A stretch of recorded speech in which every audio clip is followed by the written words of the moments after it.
Start. भारतीय संघराज्याची स्थापना गेल्या 36 वर्षाची वाटचाल ही अनेक अडथळ्यांना तोंड देत खंबीरपणे प्रगतीच्या व समृद्धीच्या दिशेने होत आहे. ही आनंदाची व अभिनंदनीय बाब आहे. कृषी, औद्योगिक व तांत्रिक क्षेत्रात केलेल्या प्रगतीमुळे भारताने जगात मानाचे स्थान मिळवले आहे. परिच्छेद. गत काळाचा आढावा घेता या काळात ज्या समस्या निर्माण झाल्या त्यांचा विसर पडून चालणार नाही, परंतु भारतीय जनतेने एकजुटीने या सर्व समस्यांना तोंड दिले व प्रगतीची आपली यशस्वी वाटचाल पुढे चालू ठेवली आहे. परिच्छेद. यंदाचे वर्ष हे राज्याचे रौप्य महोत्सवी वर्ष असल्याने त्यास विशेष महत्त्व आहे.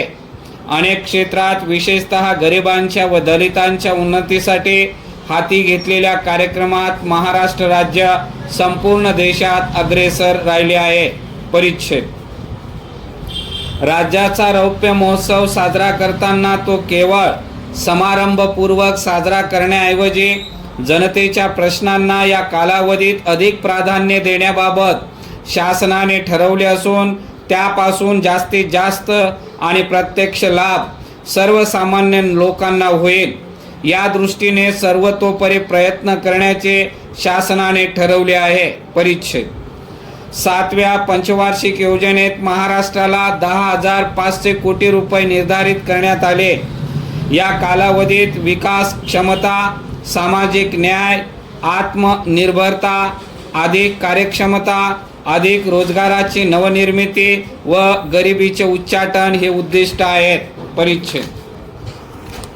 प्रादेशिक असमतोल दूर झाल्याखेरीज राज्याच्या विकासाची प्रक्रिया पूर्ण होऊ शकणार नाही. त्या दृष्टिकोनातून असमतोल दूर करण्यासाठी 1500 कोटी रुपयांची तरतूद करून शासनाने ठोस पाऊल उचलले आहे.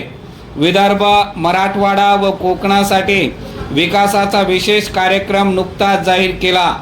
उर्वरित महाराष्ट्रातील व अवर्षण प्रवण भागासाठीही विशेष कार्यक्रम शासन तयार करीत आहे. परिच्छेद. अवर्षणाची झळ राज्याला परत एकदा बसली आहे.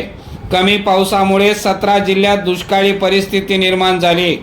या परिस्थितीवर मात करण्यासाठी महाराष्ट्र शासन सर्वतोपरी प्रयत्न करेल व या दुष्काळाची झळ जनतेला कमीत कमी पोचावी यासाठी शासन प्रयत्नशील आहे. परिच्छेद.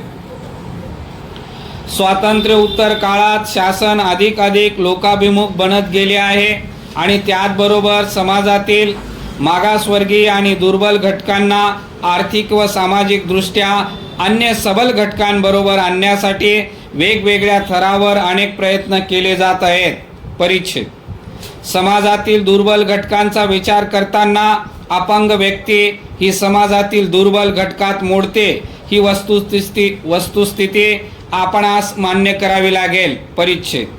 समाजातील या अति दुर्बल घटकाचे प्रमाण ढोबळमानाने 10% आहे आणि त्यानुसार महाराष्ट्र राज्यात अपंगाची संख्या जवळपास 6 लक्ष एवढी प्रचंड आहे.